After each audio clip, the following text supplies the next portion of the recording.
Shalom, saudara-saudaraku di dalam nama Tuhan Yesus Kristus. Apa kabar saudara semua? Saya berharap ada dalam kondisi yang sehat dan tetap kuat di dalam Tuhan, meskipun kita tahu bahwa banyak persoalan atau situasi yang kita hadapi yang kurang baik. Tapi saat ini saya mau kita bersama-sama untuk bersekutu, untuk beribadah kepada Tuhan, meskipun kita beribadah secara online. Haleluya. Kami datang saat ini kepada Tuhan dengan satu kerinduan. Kami hendak memuji dan memuliakan nama-Mu ya Tuhan. Dan terlebih daripada itu, supaya hadirat Tuhan kiranya boleh hadir di tengah kami masing-masing. Haleluya. Di hadapan hadirat-Mu ya Bapa, ku datang dengan penuh kerinduan. Di hadapan hadirat-Mu ya Bapa, segala keangkuhanku hilang. Ku sembah Kau ya Bapa, ku sembah Kau ya Tuhan, ku tinggikan nama-Mu Yesus dalam hidupku selalu.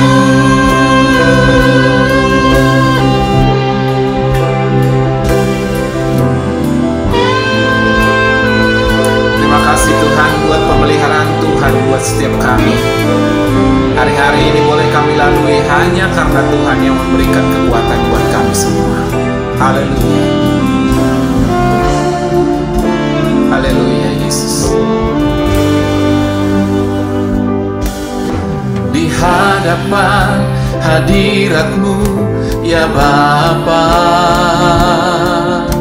ku datang dengan penuh kerinduan. Di hadapan hadirat-Mu ya Bapa, segala keangkuhanku hilang. Di hadapan hadirat-Mu ya Bapa, ku datang dengan penuh kerinduan. Di hadapan hadirat-Mu ya Bapa, segala keangkuhanku hilang. Ku sembah Kau ya Bapa, ku sembah Kau ya Tuhan, ku tinggikan nama-Mu Yesus dalam hidupku selalu. Ku sembah Kau ya Bapa, ku sembah Kau ya Tuhan, ku tinggikan nama-Mu Yesus dalam hidupku selalu. Dalam hidupku selalu. Dalam hidupku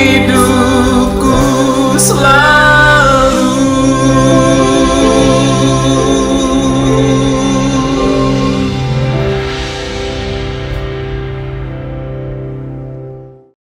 Ada satu pujian, pengharapanku hanya Yesus. Dialah gembala kita yang sungguh. Haleluya.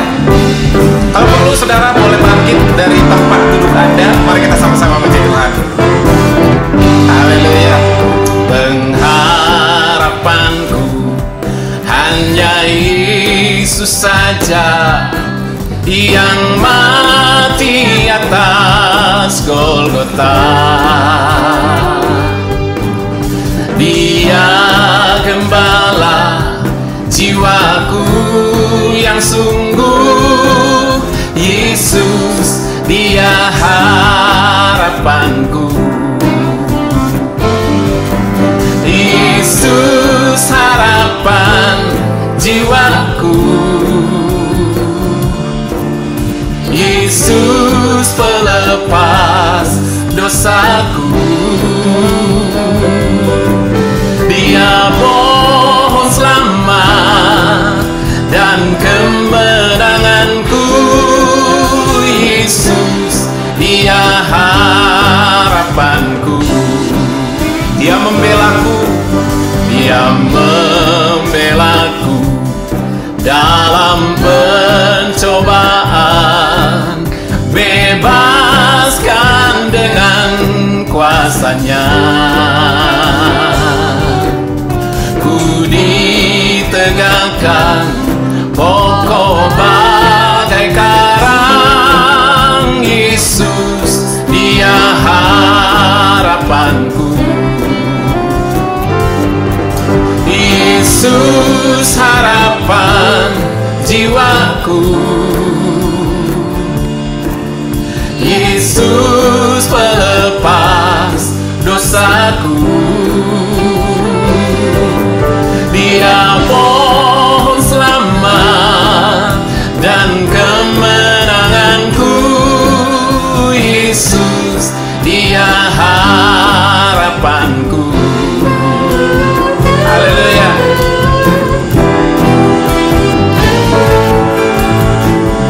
Yang berpengharapan kepada Yesus tentu saja tidak dikecewakan. Haleluya.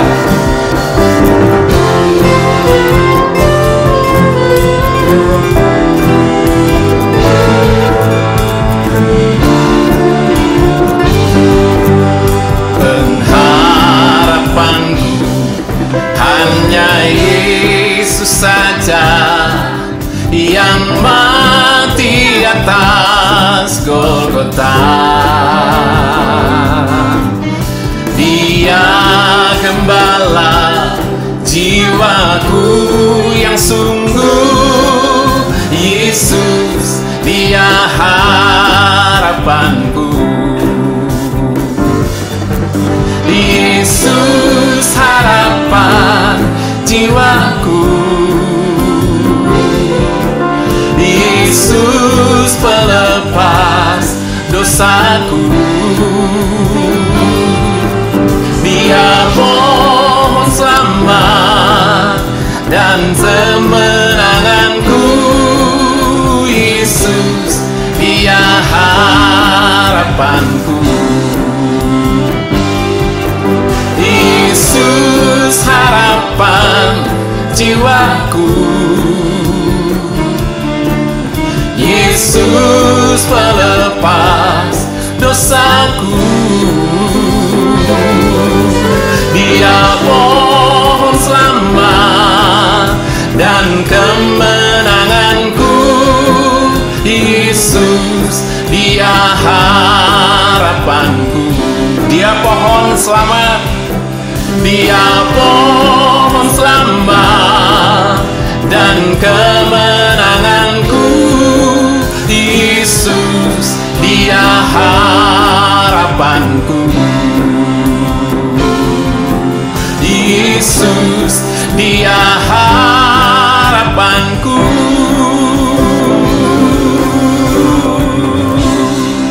Amin.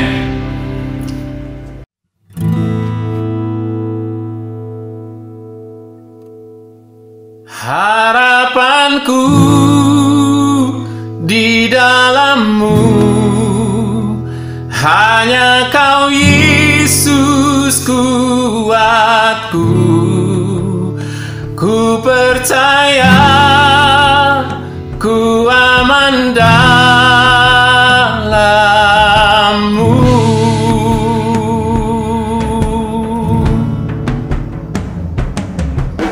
Kasih-Mu, karya-Mu yang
Shalom, saudara kasih Tuhan.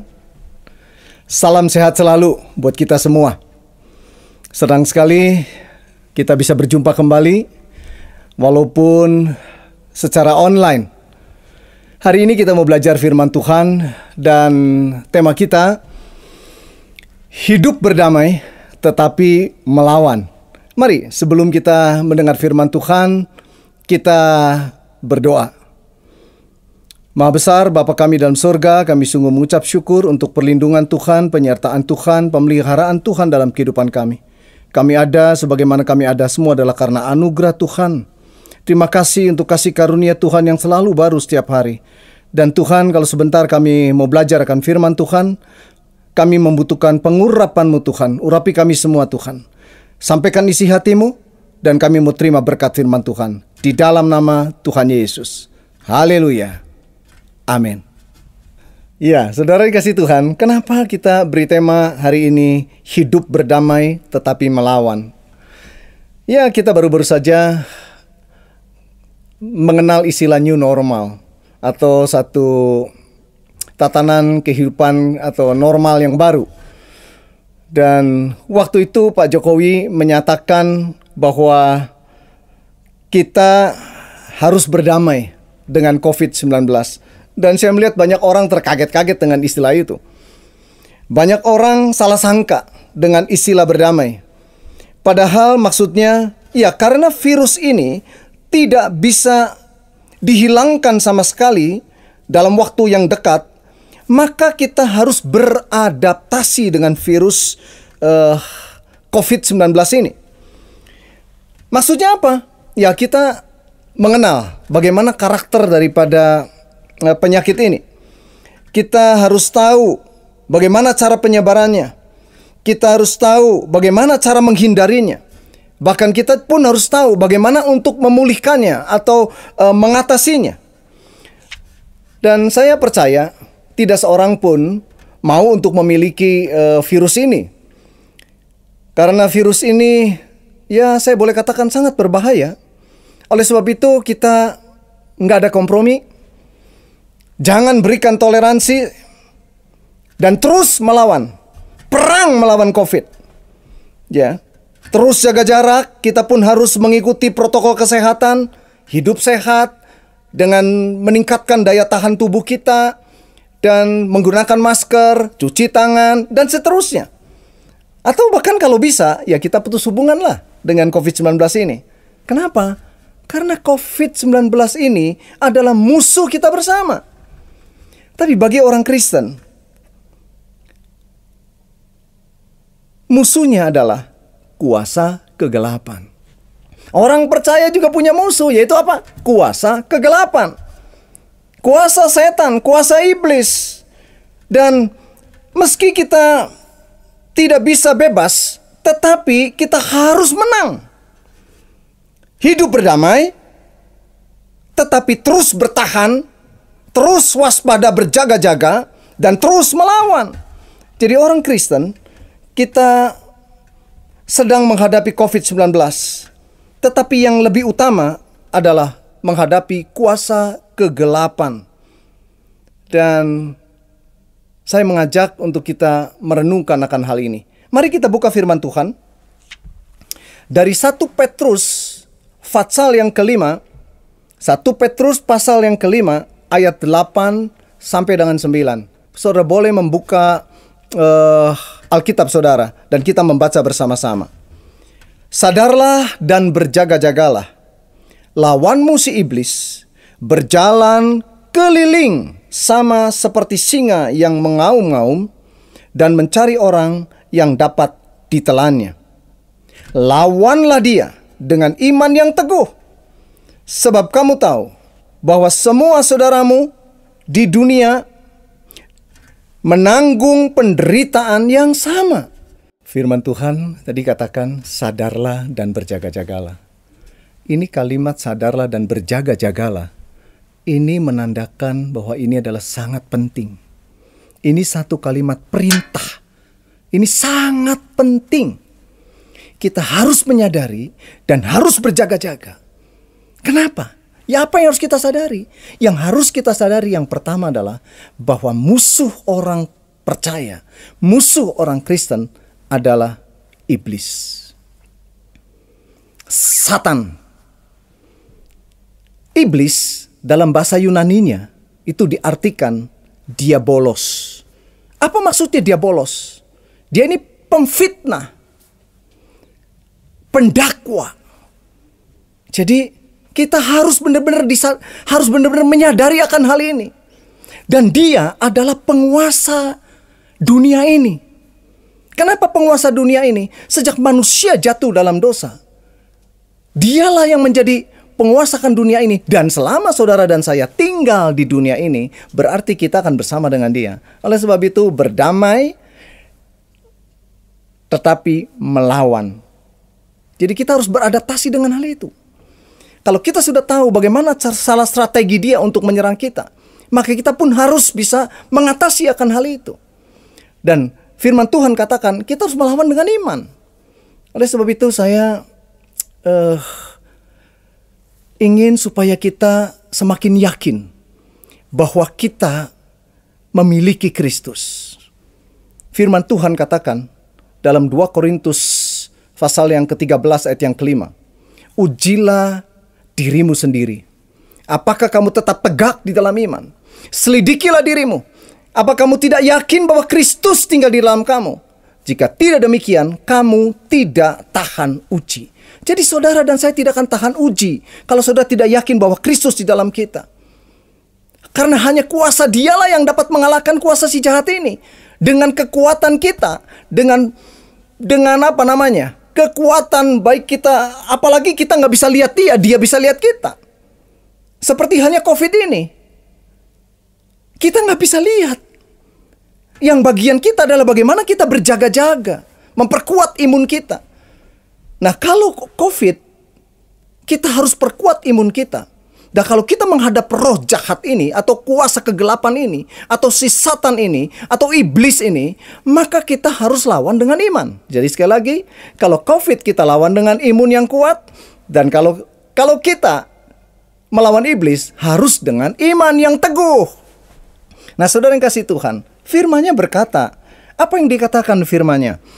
Sadarlah dan berjaga-jagalah, lawanmu si iblis berjalan keliling, sama seperti singa yang mengaum-ngaum dan mencari orang yang dapat ditelannya.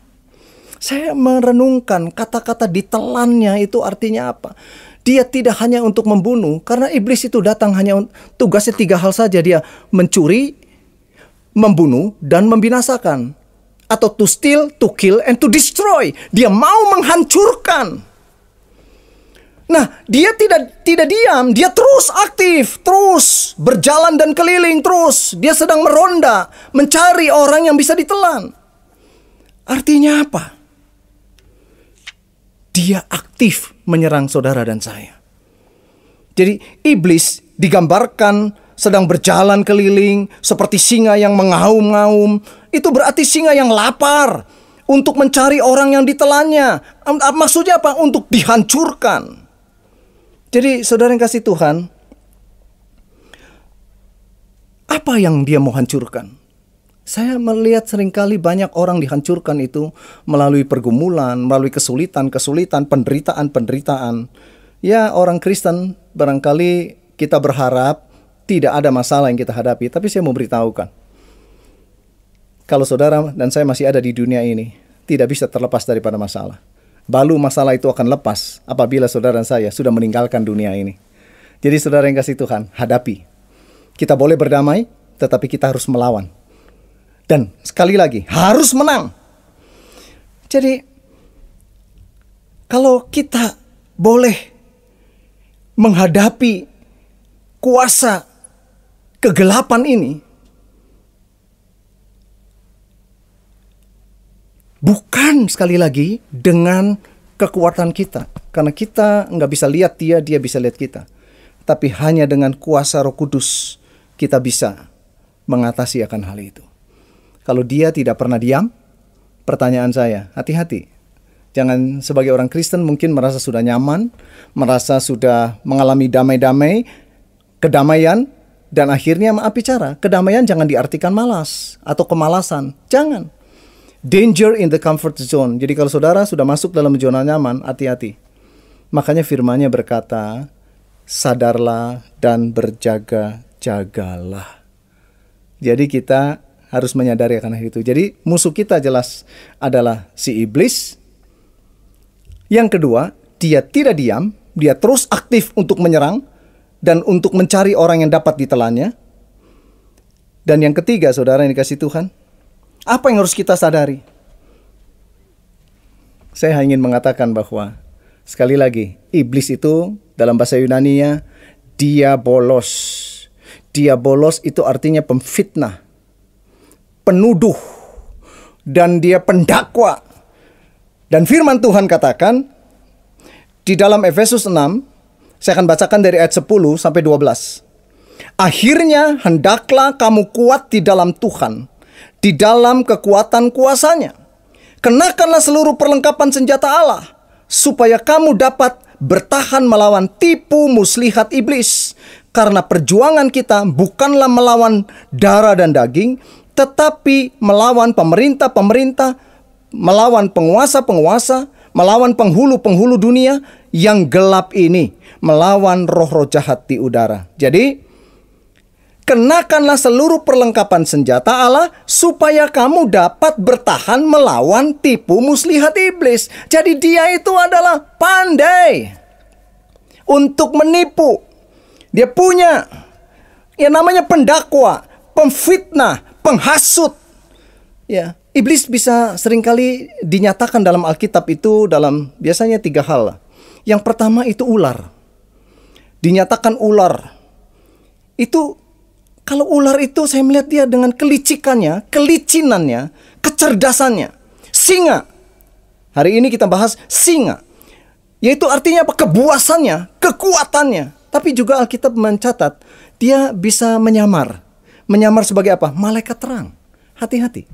Jadi banyak orang tertipu. Ada orang berkata, iblis juga ada yang baik, ada yang jahat. Saya ingin mengatakan tidak ada iblis yang baik. Iblis itu tujuannya untuk menghancurkan hidup saudara, menghancurkan manusia. Nggak ada yang baik. Oh, kalau yang baik namanya nanti jin. Jadi dia bisa menolong kita. Nggak ada. Itu tipu daya dia, itu tipu muslihatnya dia. Jadi, ada orang tertipu karena dia merasa, iblis bisa memberikan kekayaan. Iblis bisa memberikan kesembuhan. Itu hanya sekali lagi tipu muslihat.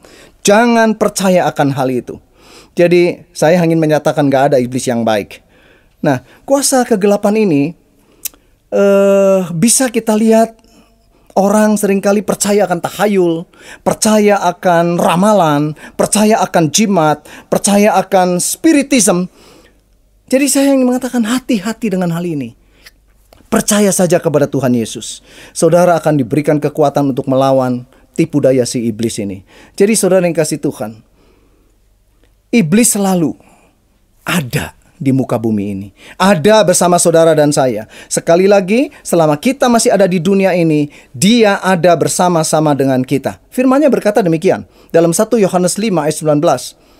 Kita berasal dari Allah, anak-anakku. Tetapi dunia ini dikuasai oleh kuasa si jahat. Jadi dia itu akan terus bagaimana caranya untuk menipu kita, atau mendakwa kita, atau memfitnah kita. Dan dialah yang, itulah kerjaannya dia. Tujuannya tidak ada yang lain, yaitu untuk menghancurkan. Untuk menghancurkan. Dan kita harus melawan itu. Kita berperang melawan iblis. Harus, sekali lagi, harus melawan. Hidup berdamai, tetapi melawan. Dan saudara tahu, yang menjadi target utama iblis adalah manusia. Seringkali dia juga dapat tertipu. Banyak orang bilang, kalau mau lihat mau lihat setan, itu banyak di kuburan karena di sana banyak orang mati. Iblis tidak, target dia bukan mayat, tetapi manusia yang hidup. Supaya apa? Manusia itu bukan hanya mati, tetapi dia mau menghancurkan, mati kekal, masuk ke dalam neraka. Itulah tujuannya iblis. Pencuri datang hanya untuk mencuri, membunuh dan membinasakan. To steal, to kill, and to destroy. Tapi kita bersyukur Yesus datang untuk memberi hidup, supaya saudara dan saya mempunyai hidup. Dan hidup di dalam kehidupan yang kekal, hidup di dalam kebenarannya. Saudara yang kasih Tuhan. Jadi, saudara jangan mau ditipu oleh si penipu ini. Jadi dia berusaha untuk menghancurkan. Dan tanpa Tuhan, manusia tidak akan dapat melawan dia. Dan mudah untuk ditelan. Tapi saya percaya, buat orang-orang percaya, dia sudah dipatahkan kuasanya. Tidak punya kuasa. Tidak punya kuasa. Sudah dipatahkan. Dan saudara saya sudah menjadi milik Kristus. Saudara pernah ingat tak cerita kisah mengenai Ayub?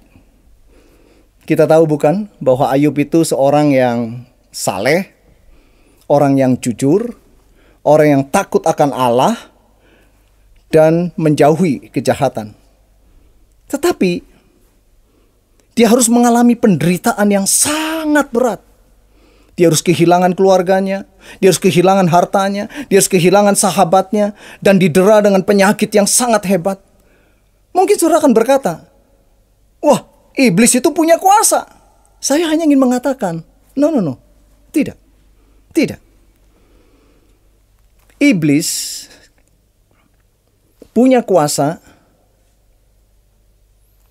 dengan seizin Tuhan. Tanpa seizin Tuhan, maka iblis itu nggak ada kuasa apa-apa. Ceritanya begini, saya akan bacakan dari Ayub 1. Ayat yang ke-6 sampai ke-11. Pada suatu hari, datanglah anak-anak Allah menghadap Tuhan. Dan di antara mereka datanglah juga iblis. Maka bertanyalah Tuhan kepada iblis, "Dari mana engkau?" Lalu jawab iblis kepada Tuhan, "Dari perjalanan mengelilingi dan menjelajah bumi." Perhatikan itu ya. Jadi dia perjalanan mengelilingi dan menjelajah bumi. Lalu bertanyalah Tuhan kepada iblis, "Apakah engkau memperhatikan hambaku Ayub? Sebab tiada seorang pun di bumi seperti dia, yang demikian saleh dan jujur, yang takut akan Allah dan menjauhi kejahatan." Lalu jawab iblis kepada Tuhan, "Apakah dengan tidak mendapat apa-apa Ayub takut akan Allah? Bukankah engkau yang membuat pagar sekeliling dia, dan rumahnya, serta segala yang dimilikinya? Apa yang dikerjakannya telah kau berkati, dan apa yang dimilikinya makin bertambah di negeri ini. Tetapi ulurkanlah tanganmu, dan jamalah segala yang dipunyainya. Ia pasti mengutuki engkau di hadapanmu." Maka firman Tuhan kepada iblis, "Nah, segala yang dipunyainya ada dalam kuasamu. Hanya janganlah engkau mengulurkan tanganmu terhadap dirinya." Kemudian pergilah iblis dari hadapan Tuhan. Saudara boleh baca dari Ayub ini, dari Ayub 1, 2, dan seterusnya. Dan saudara yang kasih Tuhan, sejak Tuhan izinkan, dia baru punya kuasa. Jadi iblis tidak punya kuasa tanpa seizin Tuhan. Dan kalau Tuhan izinkan Ayub mengalami penderitaan seperti ini, itu karena Tuhan ingin memurnikan iman Ayub. Jadi kalau saudara Tuhan izinkan hadapi dengan masalah atau penderitaan, percayalah, karena Tuhan ingin memurnikan iman saudara. Firman Tuhan katakan di dalam 1 Korintus 10 ayat yang ke-13, "Pencobaan-pencobaan yang kamu alami ialah pencobaan-pencobaan biasa, yang tidak melebihi kekuatan manusia. Sebab Allah setia." Ingat, Allah setia. "Dan karena itu, Ia tidak akan membiarkan kamu dicobai melampaui kekuatanmu. Pada waktu kamu dicobai, Ia akan memberikan kepadamu jalan keluar, sehingga kamu dapat menanggungnya." Jadi pencobaan yang ada itu pencobaan biasa. Saudara harus tetap melekat kepada Dia. Saudara tetap mengandalkan Dia. Saudara tetap berharap akan Dia. Maka Dia yang akan memberikan jalan keluar buat saudara. Nah, kalau sudah kita sadar dan kita berjaga-jaga, saatnya kita untuk melawan Saatnya kita melawan iblis. Lawanlah iblis, lawanlah dia dengan iman yang teguh. Jadi bukan iman yang lemah, iman yang asal-asalan, tapi iman yang teguh. Firman Tuhan katakan begini, Amsal 3 ayat yang kelima. Percayalah kepada Tuhan dengan segenap hatimu. Segenap hati artinya sepenuh hati. Percayalah kepada Tuhan dengan segenap hatimu. Jangan bersandar pada pengertianmu sendiri. Jadi itu, percaya dengan segenap hati, sungguh-sungguh. Kita bersyukur. Kita bersyukur. Kita bersyukur kita punya Allah. Sudah datang ke dunia. Yesus Immanuel. Dan dia mempunyai kuasa di surga dan di bumi. Segala kuasa ada di dalam dia. Segala kuasa ada di tangan dia. Firman-Nya berkata dalam Matius 28 ayat 18. Yesus mendekati mereka dan berkata kepadaku, telah diberikan segala kuasa di sorga dan di bumi. Jadi saudara yang kasih Tuhan, kita harus melawan dengan iman. Dan saat kita sungguh percaya, Dia yang menyertai kita adalah lebih besar dari kuasa si jahat ini. Kalau begitu bagaimana kita untuk membuat iman kita teguh? Enggak ada cara lain. Saudara harus spiritual exercise. Bergaul dengan Allah, bersekutu dengan Roh Kudus, bersekutu dengan sesama, berdoa, merenungkan firman Tuhan. Karena iman timbul dari pendengaran akan firman Kristus. Ini menarik, saudara. Kalau kita sudah diingatkan untuk kita sadar, berjaga-jaga. Kalau boleh saya sedikit ingatkan, kenapa sih ada kalimat sadarlah dan berjaga-jagalah? Petrus sudah punya pengalaman akan hal itu. Waktu Yesus berkata, berjaga-jagalah dan berdoalah. Tapi Petrus jatuh. Dan dia harus mengalami satu ujian. Dan dia 3 kali menyangkal Tuhan. Jadi pengalaman ini dia sampaikan kepada kita. Supaya saudara dan saya terus berjaga-jaga. Artinya waspada, berhati-hati. Dan kalau dengan iblis tidak cukup hanya ditengking. Firman Tuhan katakan lawanlah. Lawanlah iblis. Maka ia akan lari daripadamu. Kapan dia akan lari? Pada saat saudara dan saya tunduk kepada Allah. Yakobus 4 ayat yang ke-7. Karena itu tunduklah kepada Allah. Dan lawanlah iblis. Maka ia akan lari daripadamu. Jadi saudara yang kasih Tuhan, kita bersyukur. Kita boleh percaya kepada Tuhan Yesus Kristus Immanuel. Yang berkuasa atas alam semesta. Bahkan berkuasa atas maut. Karena maut telah ditelan di dalam kemenangan. Dan Yesus sudah menang. Tuhan sudah menang. Haleluya. Jadi saudara yang kasih Tuhan, pada saat dia mati di kayu salib, segala kuasa maut telah dipatahkan. Kuasa si jahat telah dihancurkan. Dan kita sudah mati bersama dengan dia. Dia bangkit, kita bangkit bersama dia. Dan sekarang dia sudah naik, rohnya tercurah, tinggal di dalam kehidupan orang percaya. Dan kita bersyukur. Yang tadinya kita adalah orang yang berdosa. Yang dahulu mati karena pelanggaran-pelanggaran dan dosa-dosa. Tapi oleh karena kasih karunia, kita beroleh keselamatan. Yesus sudah menang. Jadi sekali lagi, dan kalau dia sudah menang, dia sudah dimuliakan, rohnya dicurahkan dan tinggal dalam kehidupan orang percaya. Dia menyertai kita. Dan firman Tuhan katakan, roh yang di dalam kita lebih besar daripada roh apapun yang ada di dunia ini. Roh yang ada di dalam kita lebih besar daripada roh apapun yang ada di dunia ini. Oleh sebab itu, firman-Nya dalam Yesaya 41:10, jangan takut, sebab aku menyertai engkau. Jangan bimbang, sebab aku ini Allahmu. Aku akan meneguhkan, bahkan akan menolong engkau. Aku akan memegang engkau dengan tangan kananku yang membawa kemenangan. Tuhan Yesus yang menyertai kita. Dan dia menyertai saudara dan saya. Sampai pada akhir zaman.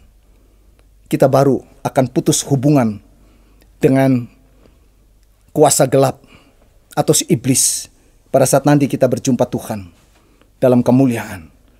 Dan kita bersyukur Allah memberikan kepada kita bukan roh ketakutan, melainkan roh yang membangkitkan. Membangkitkan apa? Membangkitkan, memberikan kekuatan. Roh yang memberikan kuasa, kasih, dan ketertiban. Maksudnya apa? Punya self-control, pengendalian diri. Jadi saudara yang kasih Tuhan, dalam situasi kondisi begini, di mana iblis akan terus berkeliling untuk mencari orang yang dapat ditelannya. Kalau COVID-19, kita harus punya ketahanan dalam tubuh kita. Maka kita harus punya perlengkapan. Perlengkapan apa yang kita harus punyai? Perlengkapan senjata Allah. Saya mencatat ada 7 perlengkapan senjata Allah. Berdirilah tegap, berikat pinggang kebenaran, berbaju jirakan keadilan. Kakimu berkasutkan kerelaan untuk memberitakan Injil damai sejahtera. Kabar baik diberitakan. Dalam segala hal, pergunakanlah perisai iman. Yang keenam, terimalah ketopong keselamatan. Dan yang ketujuh, terimalah pedang roh, yaitu firman Allah. Nah, firman Allah satu-satunya perlengkapan Allah untuk menyerang, yaitu pedang roh, yaitu firman Tuhan. Dan firman Allah ini sudah menjadi manusia yang kita kenal di dalam Tuhan Yesus Kristus. Dan saudara yang kasih Tuhan, kita bersyukur kita punya Yesus, nama di atas segala nama. Nama Yesus, nama di atas segala nama. Semua lutut akan bertelut, semua lidah akan mengaku bahwa Yesus Kristus adalah Tuhan. Saya hanya ingatkan, jangan menyerah. Lawan. Karena kalau lawan, kata dari lawan itu berarti menyerah. Jadi saya ingin mengajak supaya saudara jangan menyerah. Apapun pergumulan saudara, apapun yang sedang saudara alami hari ini, saudara terus bertahan, terus berperang melawan. Dan Tuhan yang menyertai saudara sudah menang, dan kita akan menang bersama dengan Dia. Dan saudara yang kasih Tuhan, karena Yesus nama di atas segala nama, waktu saudara berseru kepada nama Tuhan, saudara akan diselamatkan.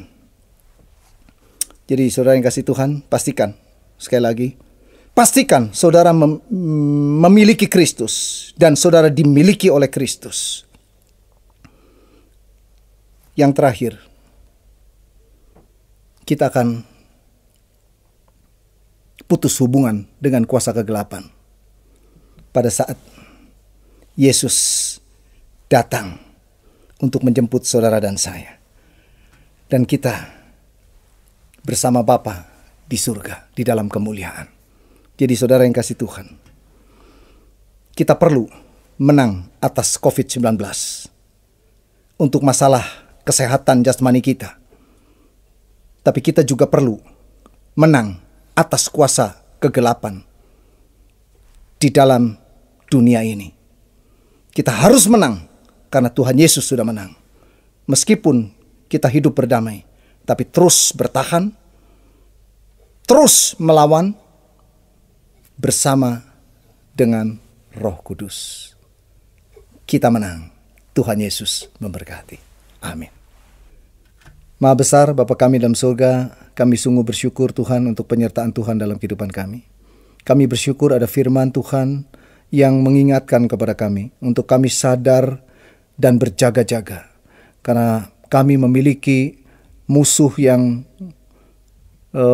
selalu ada dekat dengan kami selama kami ada di dunia ini. Tapi kami bersyukur kami memiliki Tuhan yang lebih besar, Roh Allah yang lebih besar yang tinggal di dalam kami. Tuhan sudah menang dan kami beroleh kemenangan bersama dengan Tuhan melawan kuasa kegelapan. Terima kasih Bapa.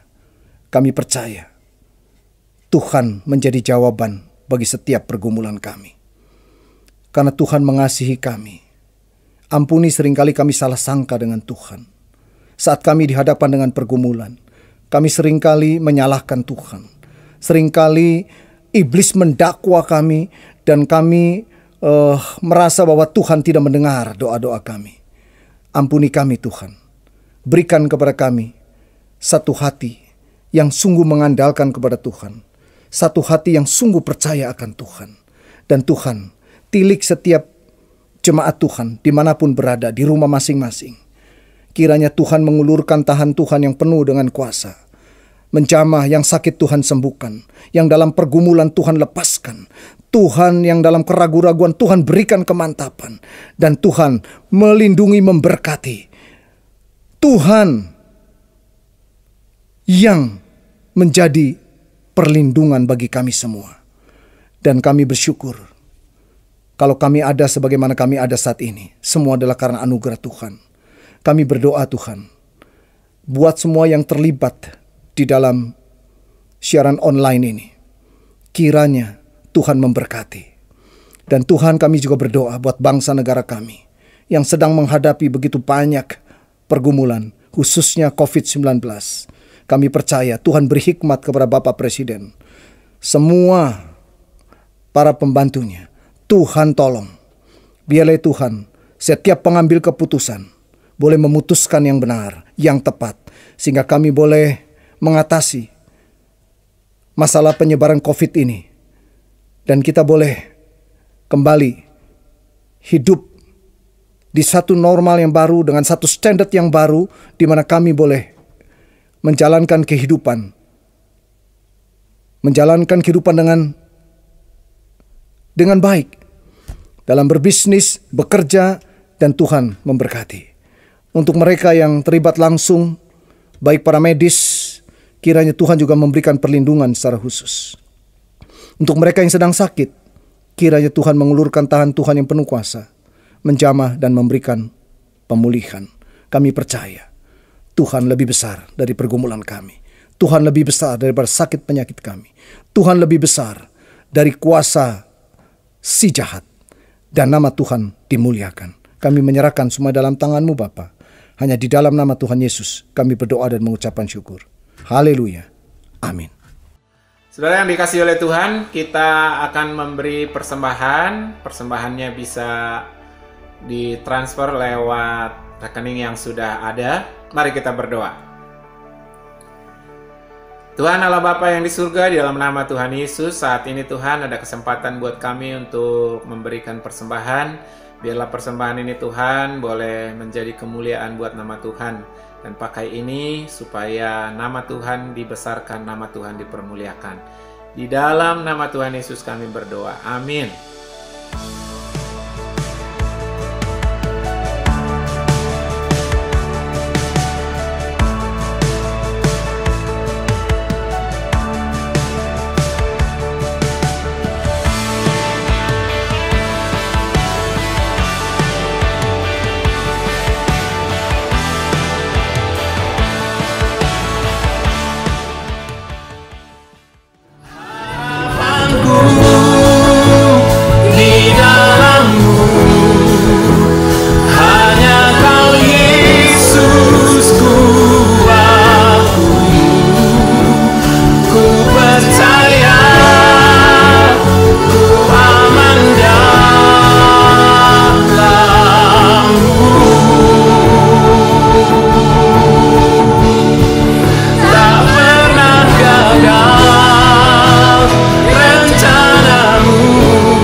Mari saudara yang kasih Tuhan, kita menerima berkat daripada Allah Bapa.